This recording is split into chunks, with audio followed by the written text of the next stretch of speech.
예, 안녕하세요. 저는 단국대학교 과학교육과에 있는 이봉우라고 합니다. 여러분들의 선생님들을 가르치는 선생님이라고 생각하면 이해가 쉬울 거예요.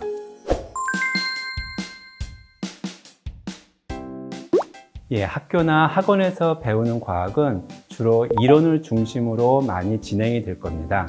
그런데 과학은 이렇게 이론을 외우는 것으로만 하는 것이 아니거든요. 과학은 왜 그런 건지 이런 궁금증을 직접적으로 수행해 보는 것이 바로 과학학입니다. 그래서 실험이나 관찰과 같은 방법을 많이 사용하죠. 여러분들이 직접 궁금한 것들을 실험해 보고 찾아보는 과정을 통해서 과학을 익히면 재미가 있을 겁니다.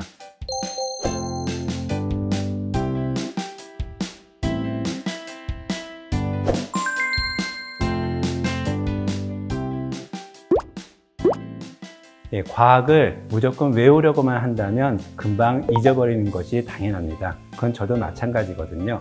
과학을 외우는 것만이 아니라 그렇게 된 이유를 찾아내는 바로 원리를 이해하는 것이 굉장히 중요한데 이 원리를 이해하는 것이 쉽지는 않거든요.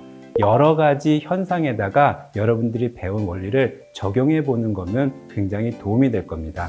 여러 현상에 적용해 보면 다양한 현상들 속에서 공통된 규칙들을 찾을 수 있거든요. 바로 그렇게 공통된 것들을 통해서 여러분들이 이해를 하면 좀 더 오래 기억에 남을 거라고 생각합니다.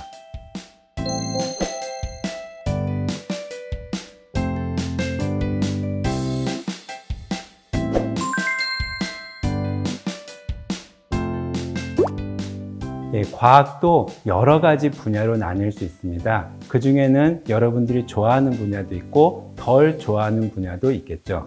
그런데 이런 여러 가지 과학들이 융합돼서 나타나는 융합과학이 요즘의 대세랍니다. 여러분들이 좋아하지 않는 과학이 있다고 해도 여러분들이 좋아하는 과학과 같이 연결해서 생각을 해보면 바로 좋아하지 않는 과학도 여러분들이 좋아할 수 있게 될 겁니다.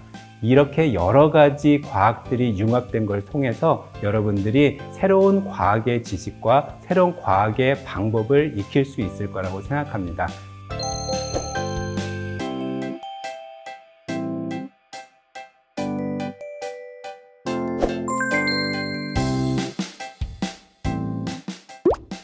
예, 실험을 좋아한다고 하니까 과학을 싫어하는 건 아니겠네요. 그런데 이론을 공부하는 것이 약간 좀 딱딱하고 어려운 것은 사실입니다. 여러분들이 실험을 통해서 이 실험 결과를 여러분들이 손으로 만지면서 얻는 것은 아마 과학의 짜릿함을 얻기 때문에 즐거움을 느낄 거라고 생각을 합니다. 그런데 이런 실험들의 뒷배경이 되는 바로 왜 이런 현상이 일어나는지의 궁금증을 바로 알려주는 것이 바로 과학 이론입니다.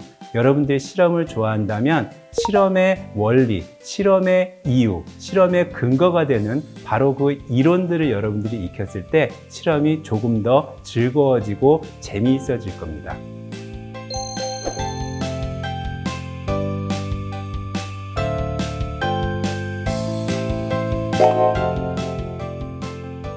예, 과학은 실험실에만 존재하는 것이 아닙니다. 여러분들이 사는 집이나 학교에도 과학이 있고 여러분들이 만지작거리는 장난감이나 학용품에도 과학이 숨어 있습니다.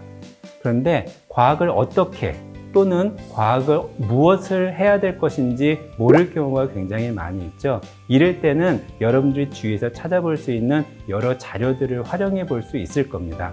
인터넷을 활용해 볼 수도 있고 과학소년과 같은 과학 잡지를 활용해 볼 수도 있을 겁니다. 제 딸아이 유진이라는 친구가 있는데 쟤도 모르는 사이에 굉장히 많은 과학 지식을 이야기해서 어디서 봤냐 물어봤더니 과학소년을 통해서 알았다고 이야기를 하더라고요.